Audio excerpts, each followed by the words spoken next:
दरअसल असद ने सूर्या को कॉल किया था और ये कहा था कि क्या कभी तुमने बकरा हलाल होते हुए देखा है, आ जाओ दिखाते हैं। जिसके बाद असद और उसके साथियों ने सूर्या को घेरा और चाकू से ताबड़तोड़ सरेआम उस पर हमला कर दिया, जिससे वो बेहद ही गंभीर रूप से घायल हो गया। इस पूरे मामले में जब सूर्या चौहान की मौत हुई थी, उसके घर वालों का पक्ष सामने आया था। रो रो कर उनका बुरा हाल था। उनका कहना था कि वो बकरा हलाल करने के बाद से बुलाया गया और उसको मौत के घर उतार दिया गया।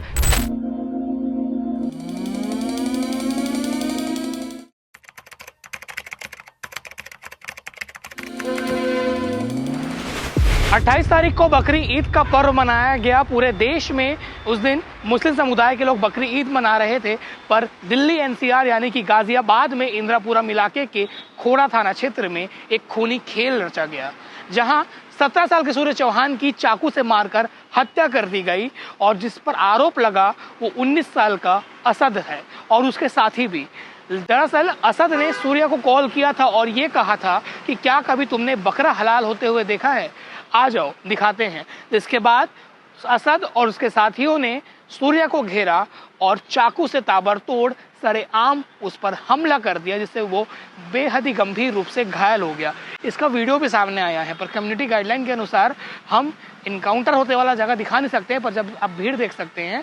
इसके बाद सूर्या को भर्ती कराया जाता है अस्पताल में। अगले दिन वो दम तोड़ देता है। फिर हिंदू समुदाय के लोग, सारे लोग प्रदर्शन करते हैं और न्याय की मांग करते हैं, यहाँ तक कि आरोपी की इनकाउंटर की भी मांग करते हैं। जिसके बाद सुबह 4:30 बजे मुख्य आरोपी असद को पुलिस ने ढेर कर दिया। दरअसल पुलिस को जब पुख्ता जानकारी मिली थी कि असद अपने साथियों से मिलने यहाँ आया है, यहाँ से भागने के लिए वो अपने गाड़ी में था, उस दौरान पुलिस की टीम कॉम्बिंग गश्त करने मौके पर पहुँचती है और जैसे ही पुलिस की टीम को असद ने देखा, पुलिस ने ये कहा है कि उसने अपने पास रखे देसी पिस्तौल से पुलिस पर फायरिंग कर दी और पुलिस का एक कांस्टेबल भी जख्मी हो गया।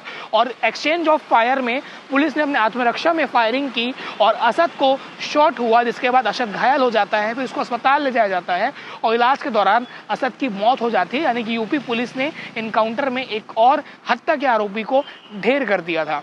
इस पूरे मामले में जब सूर्या चौहान की मौत हुई थी, उसके घर वालों का पक्ष सामने आया था। रो रो कर उनका बुरा हाल था। उनका कहना था कि वो बकरा हलाल करने के बाद से बुलाया गया और उसको मौत के घर उतार दिया गया। कुछ कथन तो ये भी सामने आ रहे हैं। पुलिस का एक पूछताछ में जो ब्यौरा सामने आया है, मैं आपको बताता हूँ। उसमें ये जानकारी सामने आई है। गिरफ्तार अभियुक्त से पूछताछ करने पर अभियुक्त फरहान ने ये बताया कि मेरी अतीक पुत्र ताज उर्फ बाबू से दोस्ती थी और गेट के पास खोड़ा थाना क्षेत्र गाजियाबाद में सारिक मेवाती पुत्र साबिर नवनीत विहार थाना खोड़ा, असद पुत्र नवाब लोकप्रिय विहार थाना खोड़ा में सूर्य प्रताप पूरे कौशलेंद्र चौहान निवासी नवनीत विहार खोड़ा के साथ दोस्ती थी। 28 तारीख को दोपहर 3 बजे के आसपास बाइक चलाने को लेकर असद का सूर्य प्रताप से झगड़ा हो गया था। असद ने ये बात अपने पिता नवाब को बताई। उन्होंने जब ये बताया तो उसने कहा कि उसको सबक सिखाना पड़ेगा और सबक सिखाने का उन्होंने पूरा एक योजना बनाया। तो इस करीब 3:30 बजे सूर्य प्रताप को नवनीत विहार गली नंबर 4 में घेर लिया गया। मैंने यानी कि अभियुक्त जो आरोपी पूछताछ बता रहा है, अतीक, वो बता रहा है कि असद को चाकू दिया और असद ने पिता से कहा कि आज इसकी कहानी खत्म कर दे। तभी असद ने सूर्य प्रताप के पेट में चाकू घोंप दिया। सूर्य प्रताप लहूलुहान होकर गिर पड़ा और सभी उससे मर समझकर वहां से चले गए। ये पूछताछ का ब्यौरा गाजियाबाद की पुलिस ने जारी किया है। और इस मामले में, क्योंकि पूरा मामला इंदिरापुरम जोन का है, इसमें एसीपी का कहना है कि उसकी मौत हो गई थी और इनकाउंटर में आरोपी ढेर हो गया है। बाकी 3 आरोपी गिरफ्तार हो चुके हैं, जिनकी आप तस्वीर भी देख सकते हैं। आपको बता दें कि इसके पहले असद पर गाजियाबाद पुलिस ने 50,000 रुपए का इनाम भी रखा था और एक वीडियो भी सामने आया था जिसमें इंस्टाग्राम लाइव में आकर असद ने कहा था कि तुम्हारे भाई ने आज एक मर्डर मार दिया है, कुछ दिनों के लिए मैं बाहर रहूंगा। आप सोचिए कि कितनी उसके अंदर ये मानसिकता थी कि हत्या करने के बाद भी वो बेखौफ तरीके से लाइव आ रहा था। 3 जो लोग गिरफ्तार हुए, इनका नाम बता देता हूँ। नवाब 45 साल, फरहान 19 साल और आतिफ 19 साल का 3 आरोपी गिरफ्तार हुए हैं और असद की मौत हो चुकी है। और साथ ही अब घर वाले की मांग कर रहे हैं कि बाकी लोग का भी इनकाउंटर कर दिया जाए, पर ये सब चीज़ें न्याय सम्मत होती है, न्याय के अनुसार होती है। असद ने कहीं ना कहीं कानून तोड़ा और पुलिस पर फायरिंग की, इस कारण से आज उसकी मौत हो गई है। इस मामले में आगे आप सुनिए कि मौके पर सुबह भोर में जब वहाँ पे पुलिस अधिकारी पहुंचे हुए थे एसपी रैंक के, उन्होंने क्या जानकारी दी और किस प्रकार से इनकाउंटर को अंजाम दिया गया और पुलिस ने क्या चुनौती का सामना किया। आप लगातार तस्वीर देख रहे होंगे और कुछ वीडियो उसके घर वालों का भी आया है जिसमें रो रो कर उनका बुरा हाल है। इस पूरे मामले को लेकर आपकी क्या राय है, आप बताइएगा। हालांकि ये खबर नेशनल लेवल की है, दिल्ली एनसीआर की है, पर आपको बताना इसलिए जरूरी था क्योंकि बकरी ईद एक समुदाय का पावन पर्व होता है, पर उसी पर्व में एक हिंदू लड़के की हत्या कर दी गई थी धोखे से, जिसके लिए रोज देखा गया था और अब कहीं ना कहीं थमता नजर आ रहा है। अरे भैया किन लोगों ने मारा है? मारा है। कब मारा था? कल मारा है। मैं लाल को लेकर झगड़ा हुआ था? आराम से बताओ, तभी तो बातें समझ में आएंगी। क्या कहकर निकला था घर से? आप अपने बेटे से कब मिली थी लास्ट टाइम? मैं सुबह मिली थी 7 बजे, मैं ड्यूटी गई थी भैया। क्या कहकर निकला था? मेरे से बोला था मैं काम देखने जा रहा हूँ मम्मी। आपको फोन किया था? नहीं, घर से गया था मम्मी, मैं काम देखने जा रहा हूँ। क्या ये लोग आपस में दोस्त थे क्या? पुलिस और बदमाश के बीच एक्सचेंज ऑफ फायर हुआ है, क्या है पूरा मामला, किस मामले में वांटेड था?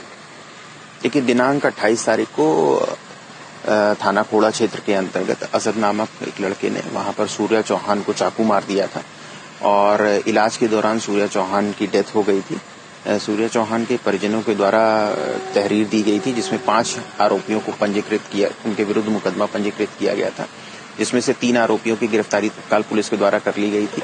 इसमें जो मुख्य आरोपी था असद, वो फरार था, उसके ऊपर 50,000 रुपये पुरस्कार की घोषणा की गई थी। आज पुलिस को ये सूचना प्राप्त हुई थी कि असद अपने कुछ साथियों से मिलने जा रहा है और उनसे पैसे लेकर के वो बाहर कहीं भागने की फिराक में है।